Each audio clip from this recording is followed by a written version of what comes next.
नमस्कार दोस्तों, journey with Aqeel में आपका हार्दिक स्वागत है।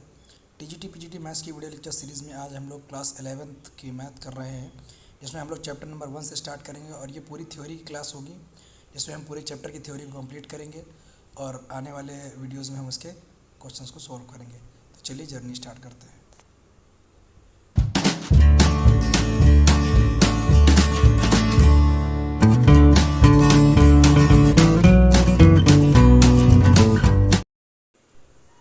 तो सबसे पहला पॉइंट हमारा क्या है भाई, परिचय। तो जॉर्ज कैंटर हमारे जो गणितज्ञ थे, इन्होंने सबसे पहले सेट के बारे में डिफाइन किया, या फादर ऑफ सेट थ्योरी भी इन्हें बोलते हैं।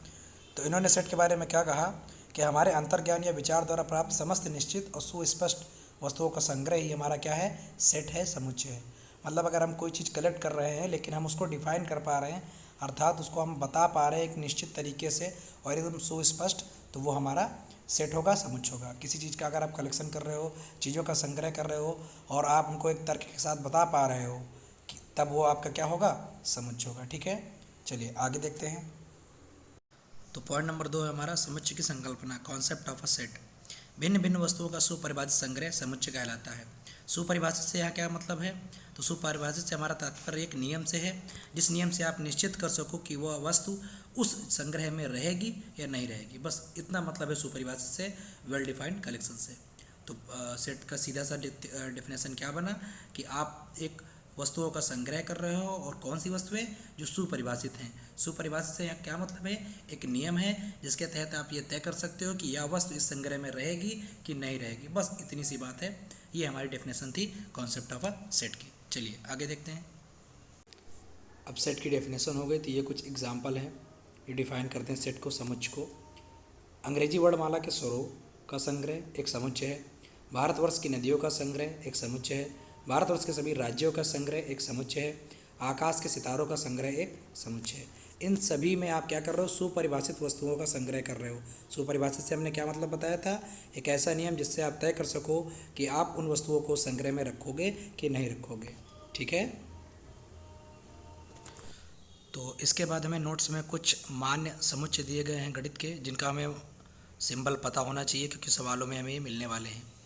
तो सबसे पहले क्या है, एन। एन क्या है भाई, प्राकृत संख्याओं का समुच्चय है, नेचुरल नंबर का। 1 2 3 4 जितनी भी प्राकृतिक संख्याएं होती हैं वो इसके अंतर्गत आती हैं। इसके बाद हमारा जो डब्ल्यू है वो पूर्ण संख्याओं का समुच्चय है, होल नंबर इसको बोलते हैं।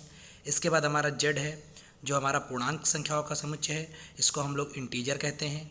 फिर जेड माइनस और जेड प्लस हैं। अगर जेड माइनस आता है तो निगेटिव इंटीजर आएंगे, ऋणात्मक पूर्णांक, और अगर प्लस आता है तो धनात्मक पूर्णांक। इसके बाद हमारा क्यू आता है, जो परिमेय संख्याओं का समुच्चय है। परिमेय संख्या क्या होती हैं, जिनको हम p/q की फॉर्म में लिखते हैं। राइट साइड में आपको निरूपण दिया हुआ है, जहाँ p और q दोनों हमारे क्या होते हैं, पूर्ण संख्याएं होती हैं, और q हमारा 0 नहीं होता है। इसके बाद i की बात आती है, इनको हम अपरिमेय से दिखाते हैं। अपरिमेय किस तरह की संख्याएँ होती हैं, जो आपके रूट में दिखती हैं वो। ठीक है, इसके बाद बात आती है वास्तविक संख्याओं की, जिनको हम r से दिखाएंगे। अब वास्तविक संख्याओं में ऊपर की सारी संख्याएं हमारी आ जाती हैं, और इसके बाद जो हमारी संख्या का सिंबल है वो है c, जिसको हम समृद्ध संख्या कहते हैं, इंग्लिश में कॉम्प्लेक्स नंबर कहते हैं, और इसको x प्लस आयोटा y की फॉर्म से दिखाते हैं। तो ये आपके कुछ सिंबल हो गए और कुछ समुच्चय हो गए आपके, जिनके ये सिंबल हो गए, जिनको आपको याद कर लेना है, समझ लेना है। सवालों में आपके बहुत ज़्यादा हेल्प करेंगे ये। तो आगे देखते हैं।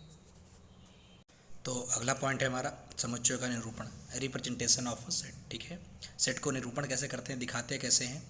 तो इसके 2 तरीके होते हैं। सबसे पहला तरीका देखते हैं हम, तालिका, सारणीबद्ध या सूची, इंग्लिश में टेबुलर या रोस्टर मेथड कहते हैं।